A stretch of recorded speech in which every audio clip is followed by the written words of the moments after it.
Hello and welcome to a presentation based on chapters 5 and 6 of Emmer and Evertson's book Classroom Management for Middle and High School Teachers. This is a presentation by Eric Benini and Eric Rosenfeld for EDU 557 Adolescent Psychology at St. Joseph's University. I'm first going to discuss planning classroom activities. And when you plan classroom activities, you really should plan for 2 or 3 activities instead of a single long one. There are many options for what you can do in a classroom, and Emmer and Everson suggest that typical activities in secondary classes include discussions, recitations, group work, presentations, seat work, and checking. And Emmer and Everson suggest that activities that allow or apply lesson content are also desirable, because they help students learn the content and they promote high levels of involvement in the lesson, which is of course important. Secondly, make sure to manage momentum and smoothness of the lesson. As Emmer and Everson explain, momentum refers to pacing, and it is effective when lessons move along briskly. Likewise, a smoothly flowing lesson keeps students' attention. One that's jerky can be distracting, according to Emmer and Everson. As such, teachers need to make sure that their lessons employ the right momentum, meaning not too fast or too slow, and are also completed smoothly.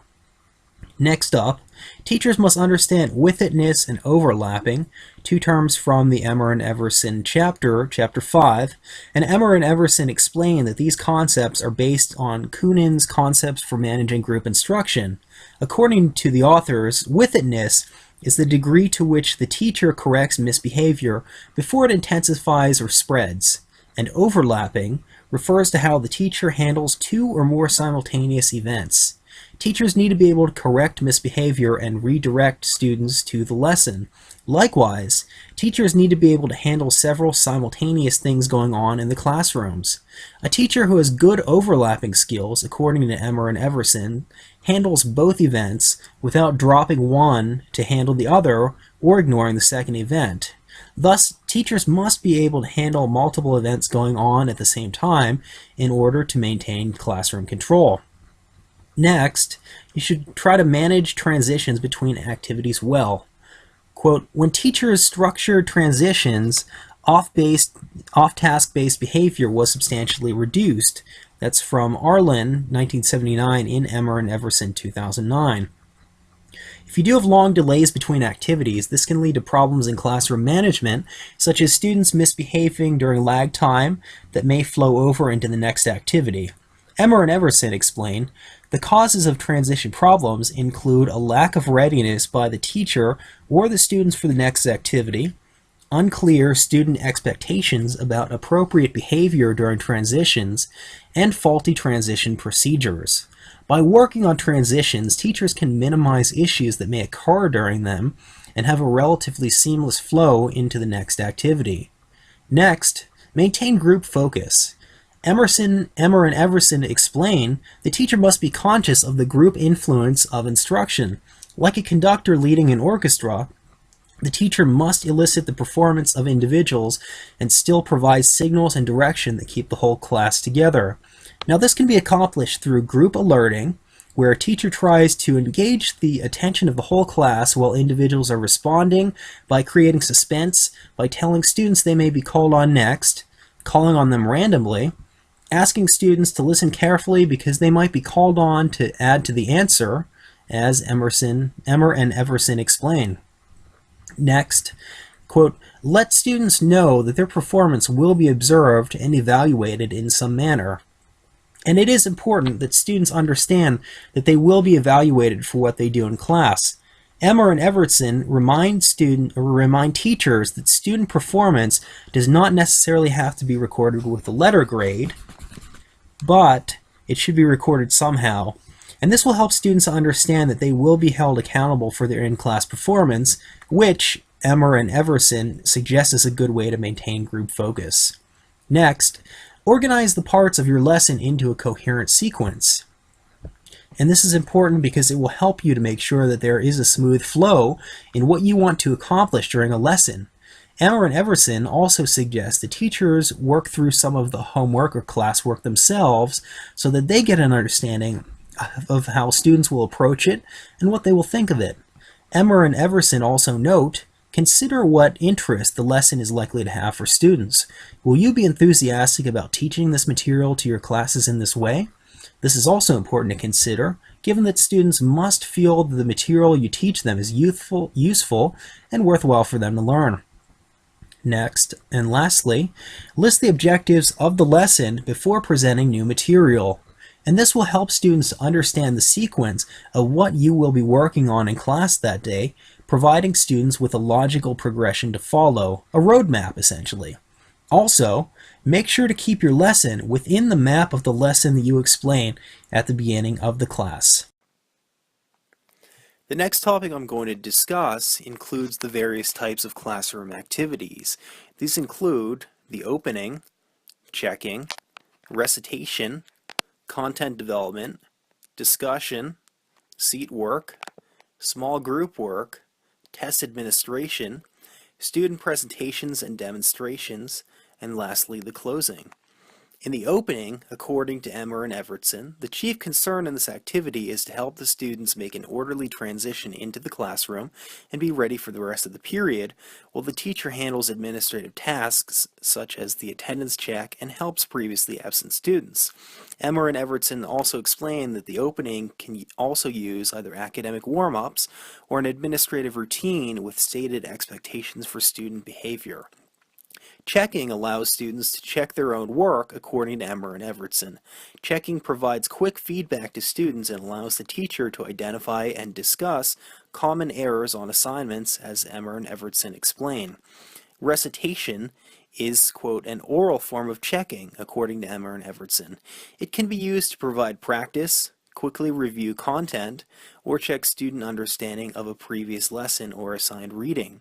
Thus, recitation is important because it, like checking, helps teachers to informally poll students as to their understanding and offers a gauge of comprehension. Content development is where the teacher presents new information, elaborates or extends a concept or principle, conducts a demonstration, shows how to perform a skill, or describes how to solve a problem, as Emmer and Evertson explain. Emmer and Evertson also note, questions can also be used to encourage students to contribute to the steps in problem solving, to apply concepts or principles, or to analyze the ideas being presented. With discussion, the purpose of using discussion is to encourage students to evaluate events, topics, or results, to clarify the basis for their judgments, and to become aware of other points of view. Sometimes discussions are begun with recitation activity, in which the facts of the content to be discussed are reviewed. Here, Emmer and Evertson explain that discussion is used to get students to talk about the topics at hand in class, to further enhance their own understanding of content, and to also consider previously unconsidered perspectives. Emmer and Evertson also remind us that the teacher's role then becomes one of clarifying and using student ideas rather than evaluating their correctness, which is important because discussion helps students to formulate their own ideas about a concept. As teachers, we cannot tell our students whether something is right or wrong in a discussion. In seat work, according to Emmer and Evertson, students engage in assignments that build on previously presented material. Emmer and Evertson also remind teachers that adequate content development must precede the independent student activity so that students can work productively on their own. This is an important reminder because it serves to underscore the importance of students having an adequate understanding of the knowledge that they will apply while completing the seat work. Seat work, according to Emmer and Evertson, works best when teachers first give students an opportunity to ask any relevant questions so that the teacher can answer any questions for the entire group. And they also suggest that teachers work with students on answering one of the questions before they continue working on questions on their own. Emmer and Evertson also remind teachers that seat work activities are best used for consolidating or extending prior learning rather than for acquiring new content, which serves to help teachers to ensure that they use seat work as a way for students to practice concepts that they are already familiar with, instead of as a way to introduce new concepts. Additionally, Emmer and Evertson suggest that teachers should conduct seat work in several small activities with a discussion or review between them, since it is difficult to keep students focused on long seat work activities. With small group work, one can use this for completing laboratory observations or other assignments, drilling on spelling words or new vocabulary, reviewing for a test, or generating different ways to solve a problem, as Emmer and Evertson explain. Emmer and Evertson also further clarify, noting small groups are used as an integral part of such reading methods such as cooperative learning, reciprocal teaching, and project-based learning. In cooperative learning, students work together to complete group and individual assignments. In reciprocal teaching, students take turns as small group leaders during discussions of text material in order to practice summarizing, questioning, clarifying, and predicting. And here, Emmer and Evertson suggest that small group work is important because it can be used to help students learn together, and it can also help students to gain leadership experience if students take turns leading the group, which can foster development of leadership qualities. During small group work, teachers need to clearly explain what students should be working on, and teachers should also circulate among groups and briefly stop by each group in order to answer any questions, but not hover over them, as Emmer and Evertson explain. Test administration is an important way to assess learning and comprehension in middle school and high school classrooms. Emmer and Evertson explain that teachers should offer clear instructions prior to the beginning of the test, and that they should give directions as to what students should do after finishing the test if they finish before most other students. With student presentations and demonstrations, students demonstrate a procedure or skill or summarize work done on a short or long-term project done by individual students or groups, according to Emmer and Evertson.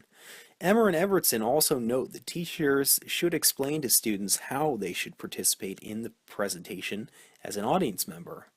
Lastly, the closing activity helps to, quote, bring the period to an end in an orderly manner, with students ready to pass to the next class, leaving your room in good condition for the next period, as Emmer and Evertson note. Emmer and Evertson also suggest it is useful for teachers to let students know that the end of the period is approaching and advise them that it is time for them to put things away. The next topic I'm going to discuss is various ways to organize classroom activities.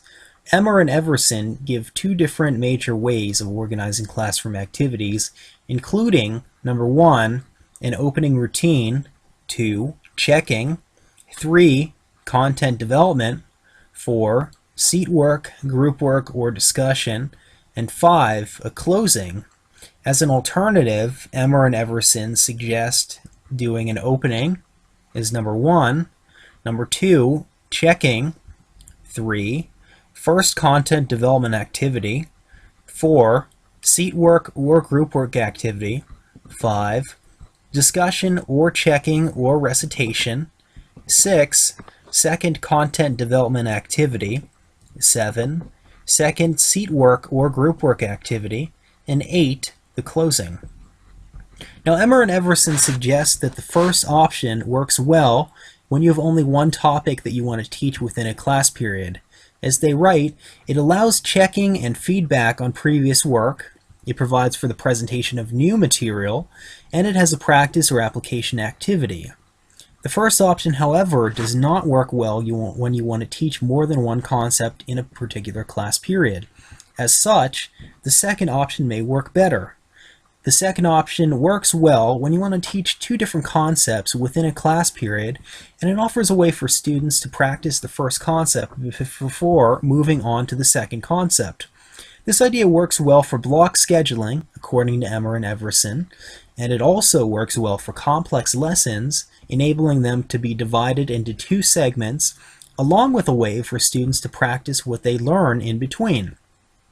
Doing so also gives teachers an opportunity to check student understanding and provide prompt feedback when students complete practice activities before moving on to the second concept within the lesson. The last little bit that I'm going to talk about just includes some additional concepts. First, keep students actively involved in the lesson. Emmer and Evertson explain Lessons that cue or program the behavior of students when they are not directly involved in answering a teacher's question have a higher built-in rate of participation than do lessons that merely assume that students will sit and watch while other students respond. Higher participation formats occur when students are expected to write answers, solve problems, read along, manipulate materials, or perform some other task during instruction. And this is important because teachers need to make sure that students have a way to actively participate in the lesson instead of just passively listening to it, as Emmer and Evertson suggest. Next, continually check students' understanding of concepts. Emmer and Evertson explain, student understanding should be checked during instruction not only as a part of formal evaluations, such as tests and assignments. Doing this allows the teacher to reteach essential content as needed, and it also helps the teacher to gauge when to adjust instruction. And this is important because continually checking students' understanding helps the teacher to make sure that she or he is going at a speed that works for students and that they understand what you are teaching them.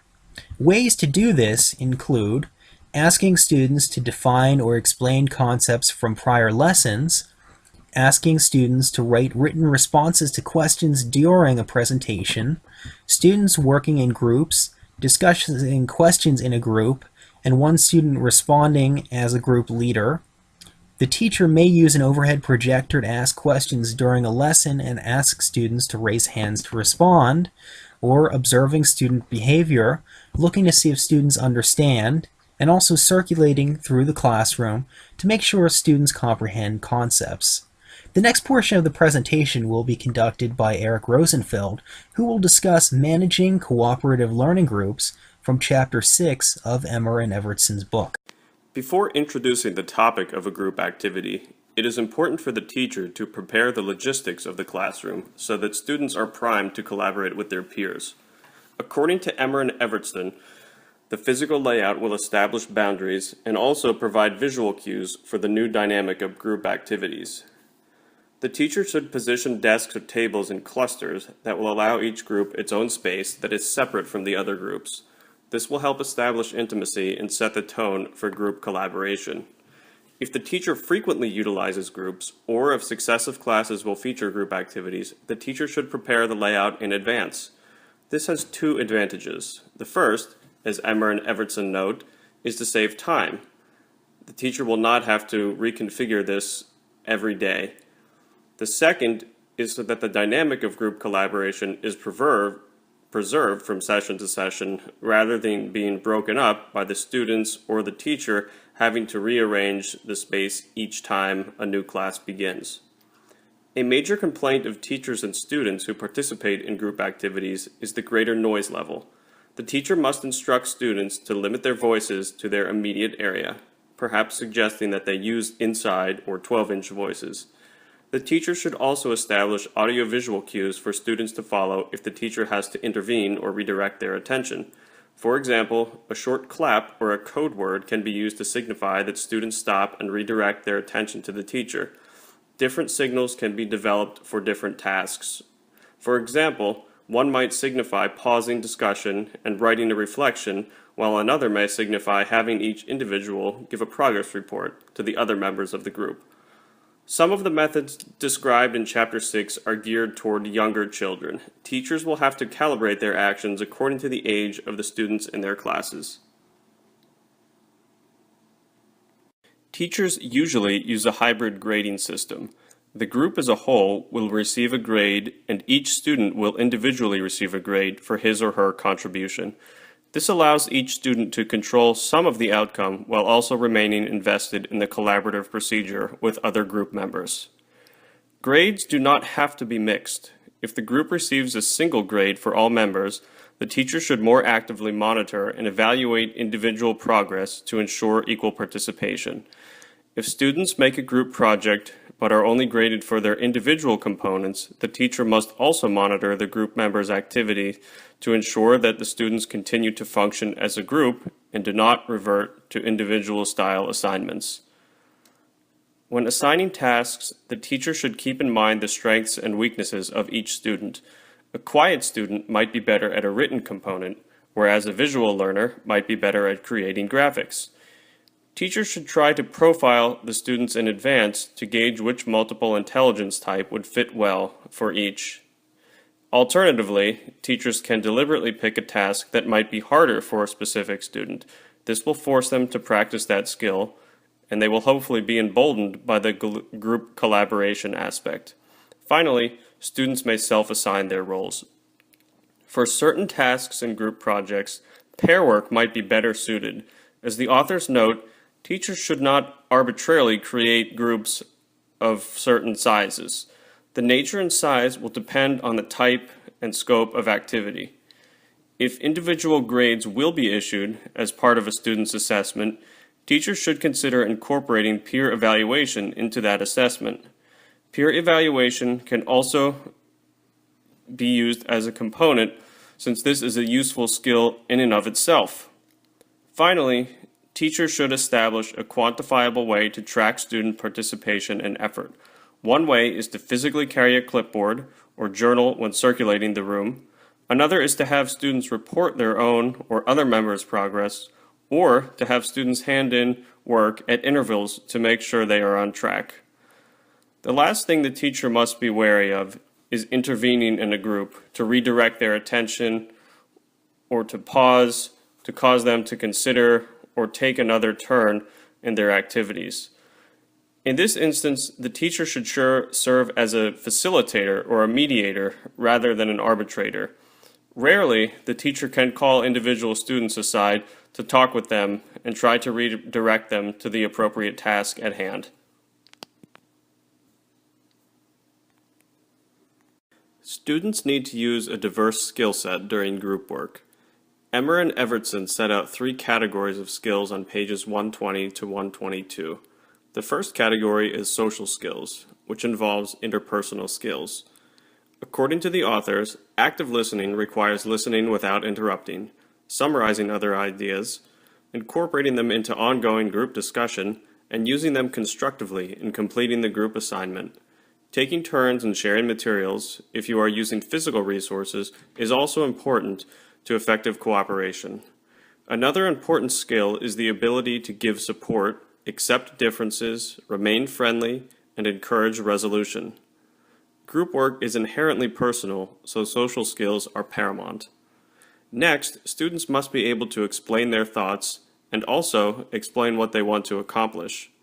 They should be able to comment on others' discussion as well. Also, if they do not understand, they must be able to explain what information or ideas would help them to understand. Since other students cannot guess at what they might not understand, students need to effectively process what information is missing and convey that to the other students. Teachers should encourage students to seek help from their peers, perhaps prompting them with something like, "No one knows everything, so you will have to help each other here." According to the authors, students feel reluctant to engage in these interactive behaviors.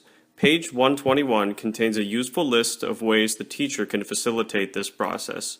First, assign the role of summarizer to one student and rotate this task among group members. Second, have students explain a concept to a partner and then have the partner explain it back to see if he or she understood correctly. Third, the teacher can model summarizing or clarifying so the student sees the skills in action. Finally, the teacher can ask each student to write a single question and have another member of the group answer it to test comprehension. Role-playing, charting ideas, leading discussions, these are all additional ways to foster student behavior. A third area of skills is leadership skills. According to the authors, desired attributes include planning, demonstrating, taking initiative, showing enthusiasm, and overseeing and/or intervening in group discussions. Teachers might deliberately try to place one student believed to be quote-unquote a leader into each group. These skills are often obvious among those who have them.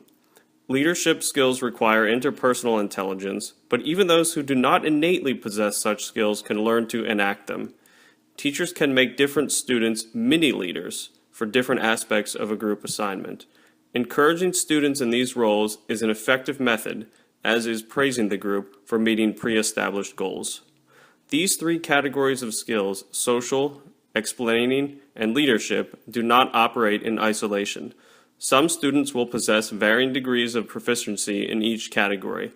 As with other aspects of classroom management, direction will need to be tailored to the specific students involved. The author suggests a number of strategies for forming and operating successful groups. Pages 123 to 127 contain the following concepts and strategies. When forming groups, students might not be familiar with each other. If this is the case, you can use a short ice-breaking activity. Also, the teacher might want to assign initial tasks to the students. Students might then naturally fit into roles as they begin to work and get to know one another more. Students sometimes revert back to non-group rules and behaviors, such as talking to members of another group. Teachers must monitor this and remind students of the new dynamic of class for the duration of the group work. The group work skills discussed by the authors are teachable, but often students will pick them up or gravitate towards certain ones. If group work persists for multiple sessions, it might be best to introduce one or two skills each session and focus on developing that one before introducing another. High school students probably don't need or won't often respond to extrinsic or external rewards, but if there is an effective way to utilize them, then it could be useful. Intrinsic motivation is more helpful. If students are more concerned with their own grades, they may be more likely to put the effort in the group work that will reflect their own valuation. However, collective encouragement and reinforcement can help strengthen the group bond and reflect well on their performance. Teachers should remember to strike a balance between leading students and giving them ownership over the process. Teachers ideally want to recede from the forefront during group work and let the students become self-sufficient in how the groups operate. The finished product will reflect both the individual and the group effort that all students put into the project. Group work is a process that requires thoughtful planning and careful implementation. Since students are the ones who lead the work, the teacher must be fluent with the material and be ready to explain what and how the students will do. Although the teacher does play an important role, the students are the ones who take the lead in the classroom. Being a facilitator or a mediator is usually the most active role that the teacher should take on. If a teacher does a good job at crafting group projects in advance, the teacher will spend most of the time in the classroom observing and evaluating student-led groups. Thank you for listening to our presentation. We hope this has served as an effective overview of group project planning and implementation of classroom management from Edmond and Everston. Thank you.